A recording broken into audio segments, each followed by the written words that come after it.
Morning, guys, YouTube people, wherever, whoever. Half-fast back at it. Got 230 miles under my belt already in this drive. Got another 600 miles to go. Heading up to Mexico again. Anyway, just got into Arizona. I don't know where I'm at. I think Keeneman, Arizona's coming up next. I'm 20 miles in. Exit 20 means I'm 20 miles in. Anyway,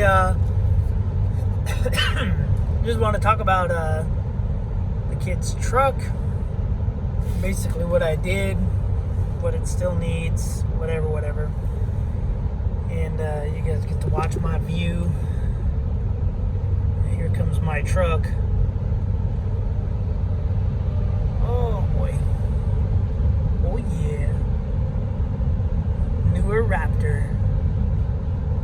Anyway, yeah, so the kid's truck, we did, like I said in the previous video, we did go drive it. We drove the truck, or I drove the truck, and it was a wild ride. Then I put air in the tire because one of the tires only had 10 psi. And checked the tires. And then the kid got home. We went for a drive, a little drivey drive, and it's a pretty quick truck. It's fast. Fast. Transmission feels good. Shifts through all gears. Just cruising. We didn't go too far because the reason why I haven't done a video of driving the trucks because the truck's not registered and it's not insured. So we're just doing quick little runs down the street and back. So we don't want to go too far, especially if we have to get it towed. They won't tow, AAA won't tow it, under our contract, under our tow policy, whatever. They won't tow it if it's not insured and registered, blah, blah, blah. But that's a whole nother deal. That's so dumb, but they're supposed to insure the driver. So whether I'm in this car, whether I'm in the dude's truck, if I'm in the dude's truck and it breaks down, they're supposed to tow me, me, the driver, not the vehicle, because the vehicles aren't on the policy. But anyway, they're dumb how they do it, or maybe it's just a California thing. I don't know.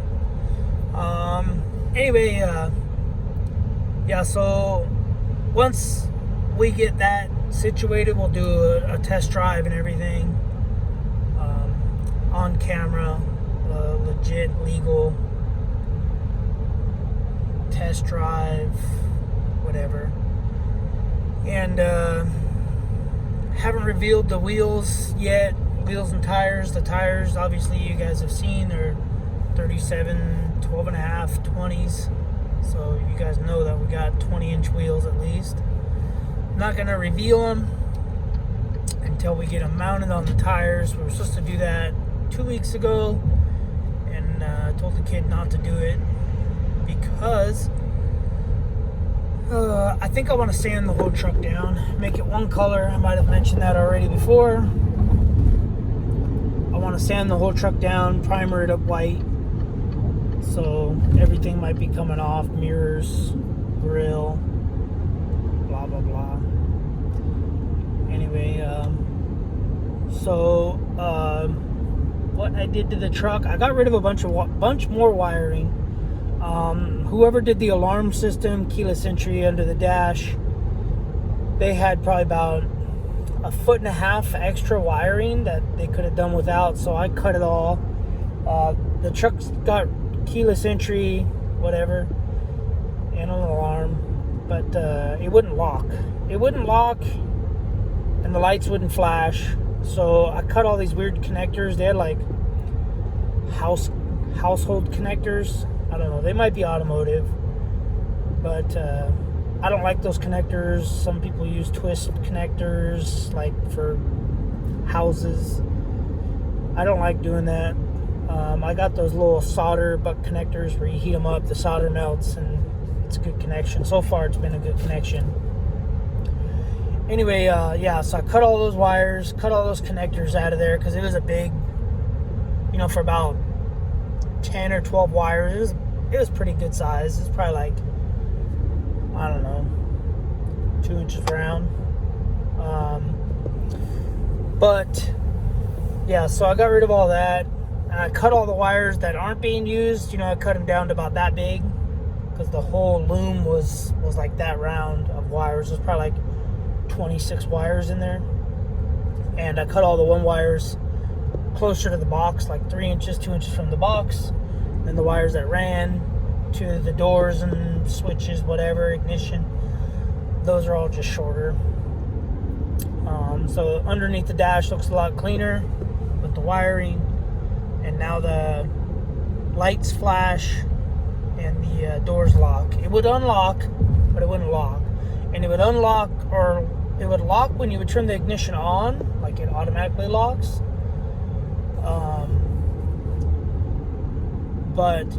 Or maybe it doesn't. I can't remember. That would kind of be dumb, because then if you went and started your truck and shut the door, you'd be locked in. Anyway, maybe it doesn't. Maybe it just unlocks with the ignition.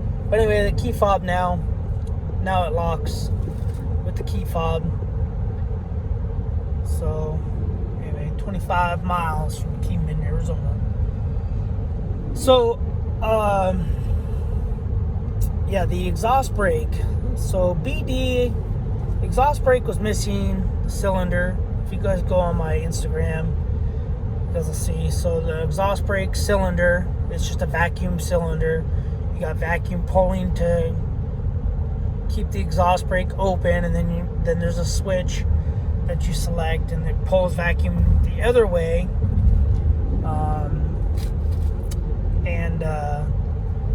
The bottom of the cylinder was missing. Like the screws are gone, the plate's gone, everything's gone. So I ended up getting some round stock of aluminum. Is 3.5 inches. I think the bottom is like 3 1/4 outside diameter. Inside I think is about 3 inches. Anyway, so I took some round stock on my lathe. I turned it, stuck it on there. I even put a little groove for an O-ring on the bottom, but I did the screw holes in the front of it. So I think I'm losing vacuum through those screw holes. So when I get home, I'm gonna take that piece I made off. I have video of it, but I just wanted to get it done and make it working, so at the end of the video I can show you guys how it's working. But anyway, so I want to take the piece off and make a groove for an O-ring in front of the screws, the bolts, because that makes more sense. But anyway, so I can do that, or I can just take it off and silicone it, because I think it's just losing vacuum. They have the vacuum switch. Man, I can't think of the stupid name now. Anyways, it's a little vacuum switch, and that switch reverses the polarity. Basically, it's got a little solenoid, and you got this port or this port. So this vacuum port's always on, which means that the vacuum will always be pulling to keep it open. Then you got the other port that pulls vacuum basically when you flip the switch and the exhaust brake closes. And I don't know why I'm drawing a blank. I was just talking to my brother-in-law about it, about the little switch. Anyway, it's got a bunch of holes. It's got this one little tube. I don't know, it's probably like maybe an inch long, and it's divided into like 5 different sections. So you got the main vacuum coming in from the truck, you have a filter, then you got the 2 on and off, basically exhaust. Anyway, the on port was completely plugged with, I think, like almost like a bee or some type of bug was bringing material in there. So I took that whole valve apart, completely disassembled it. I mean, its screws are super tiny. It's like sunglasses or glasses screws. O-rings, super tiny. And man, I'm trying to think of the name of what that stupid valve's called. But anyway, I went through and cleaned all of it, cleaned all the little holes. They were the holes for the on to pull it shut was completely plugged. So now it's got vacuum, and you can see it pulling. It pulls it closed, but it doesn't pull it closed all the way. I think it needs more vacuum, and that's why I need to take that aluminum piece I made off and machine another groove in it to put an O-ring in front of the bolts, because it's just losing vacuum. I was gonna wrap duct tape around it just to see if it worked, but then I was like, nah, it's gonna get all this stupid duct tape glue all over it. But yeah, so anyway, so that's the deal with that. Other than that, the truck starts. I do have a charging problem. I don't know what's going on. The alternator's not charging. When I first ran the wiring and did all this stuff,